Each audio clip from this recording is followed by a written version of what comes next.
Philippe Meyer, bonsoir. Bonsoir Pierre Gandus. Philippe Meyer, vous êtes le président du Bnei-Brit de France. Alors, on pouvait s'attendre, et on le voit avec vous depuis longtemps, on pouvait s'attendre à ce que la période estivale soit une période beaucoup plus calme, ou en tout cas plus sereine, mais il n'en est rien.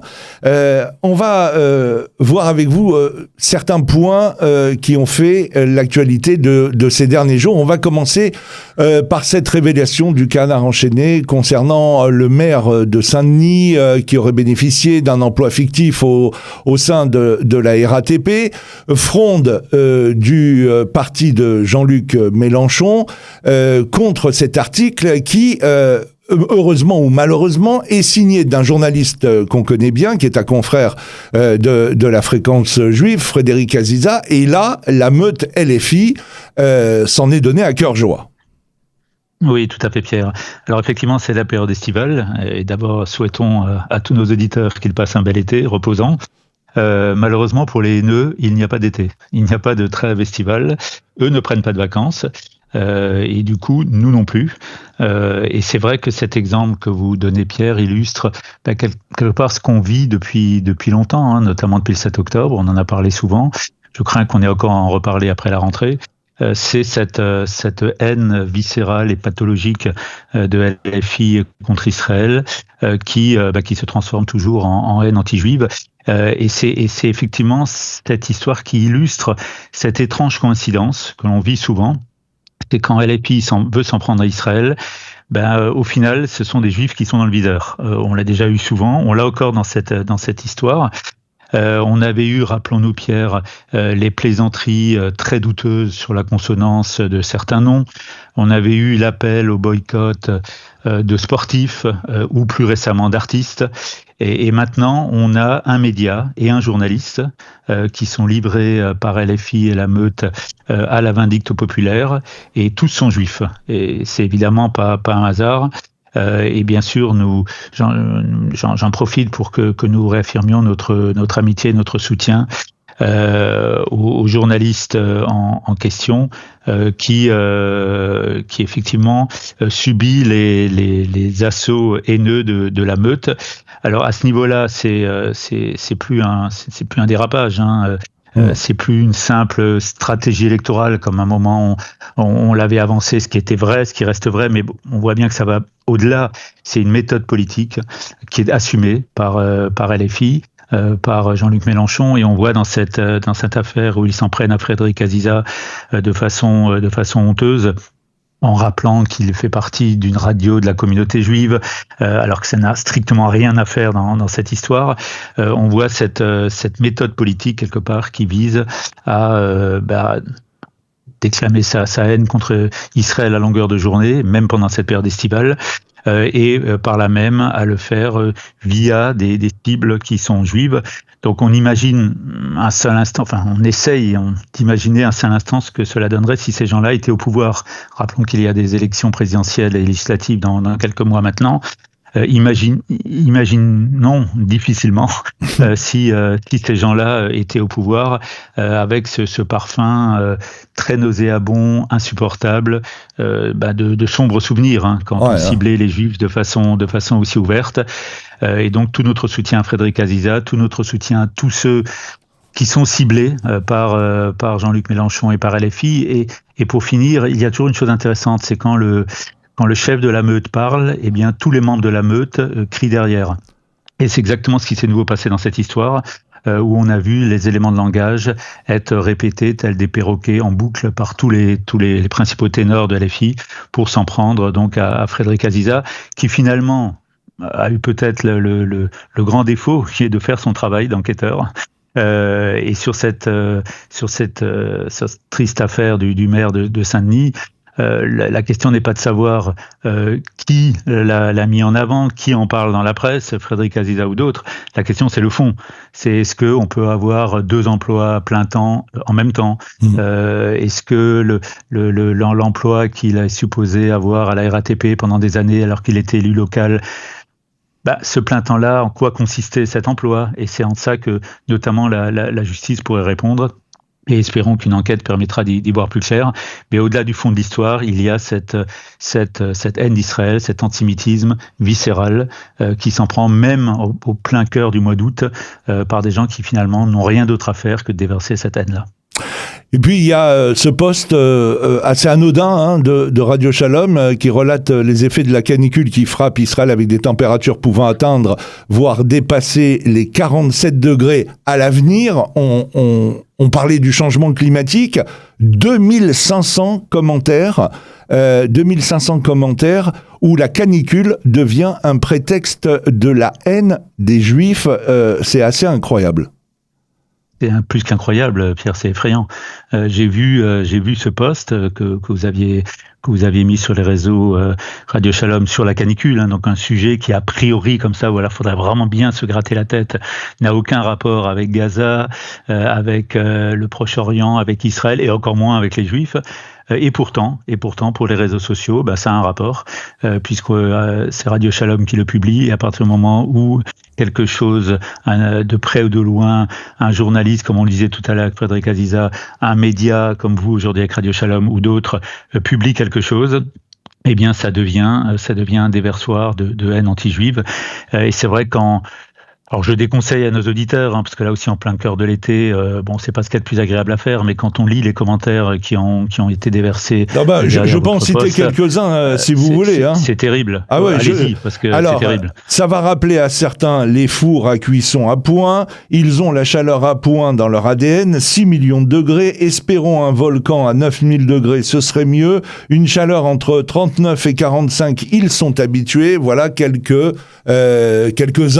des 2500 commentaires. Oui, et d'autres également qui ont suivi. Enfin voilà, on lit quand même sur des réseaux sociaux en 2026, quand on parle de la canicule, 6 millions de degrés. Enfin, voilà où est-ce qu'on en est. Alors c'est bien sûr la conséquence de si on va un peu plus dans le fond, Pierre, c'est la conséquence de deux effets. D'abord évidemment ce climat de haine antisémite qui s'est accéléré fortement après le 7 octobre et qui se répand de façon tout à fait banalisée, à bas bruit. Tous les verrous ont sauté. Il fut un temps où, pendant des décennies après la Shoah, être antisémite, c'était quand même un petit peu mal vu. On ne le proclamait pas, on le mettait sous le tapis. L'antisémitisme, évidemment, n'a jamais disparu, mais il était sous le tapis. En grande partie. Et là, c'est vrai que grâce ou à cause, évidemment, tout ça entre grands guillemets, de cette haine d'Israël, il revient. Alors là, il est sur le tapis, et on le voit et on l'entend de façon tout à fait banalisée. Ça, c'est le premier effet. Et puis le deuxième, c'est bien sûr, on le dit souvent, mais bien sûr les réseaux sociaux, où on a cet anonymat qui est finalement l'arme des lâches.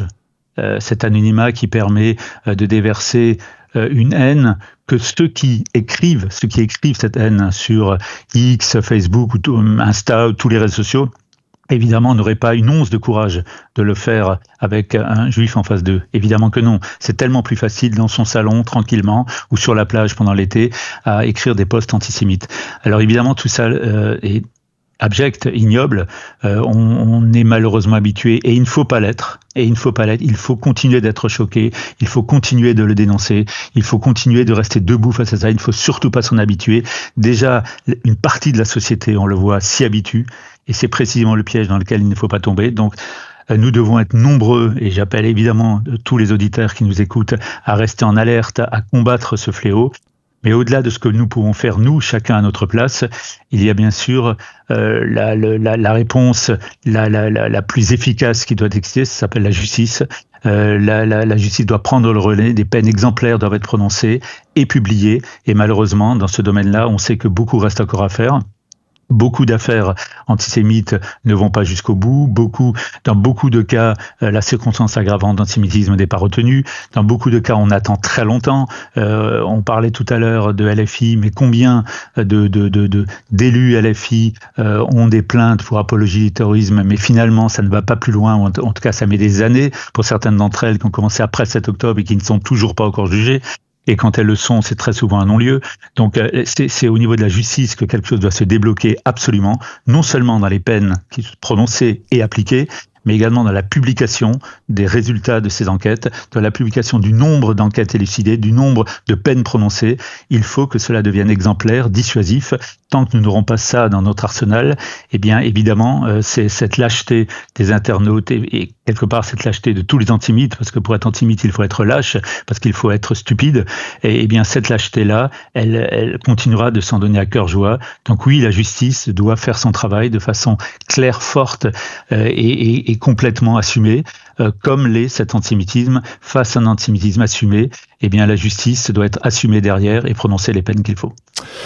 Et puis, un autre sujet, mais qui est lié, hein. On a vu récemment, dans un supermarché d'Amsterdam, c'est aux Pays-Bas, un homme arborait un t-shirt avec la mention 7 octobre. Et d'ailleurs, le CRIF a demandé l'interdiction de la marque de vêtements Sat710, qu'il accuse de faire l'apologie des attaques terroristes perpétrées par le Hamas le 7 octobre 2023. D'ailleurs, cette marque, la propriétaire, la directrice de cette marque, c'est la fille de Fenwick Gallagher, qui sévit sur l'antenne de LCI. Oui, tout à fait, Pierre. Alors là, on est au-delà de la provocation. Là, on est dans quelque chose de bien pire qui s'appelle l'apologie du terrorisme. Et c'est vrai que cette marque, Sat710, qui est donc samedi 7 octobre, donc qui ne prête évidemment à aucune confusion et à aucun doute, doit faire l'objet d'une réponse des pouvoirs publics. C'est en ce sens que le CRIF a effectivement alerté les pouvoirs publics pour que les auteurs soient appréhendés et surtout que la justice puisse passer. Parce que là, il y a apologie du terrorisme. Alors effectivement, cette marque appartient à un groupe qui certes a été créé avant le 7 octobre, mais cette marque a été commercialisée bien après.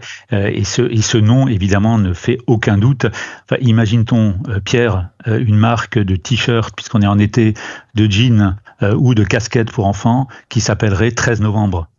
13 novembre en référence aux attentats en France du 13 novembre. Est-ce qu'on imagine 2 secondes une marque comme cela ?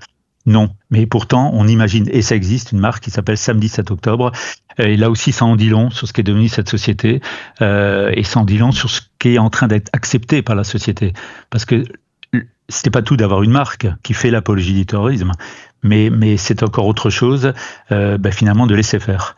Et ça, c'est absolument inacceptable, parce que là, on est en train de banaliser quelque chose, on est en train de faire rentrer quelque chose dans les arcanes les plus profonds de notre société, qui accepte ce qui s'est passé.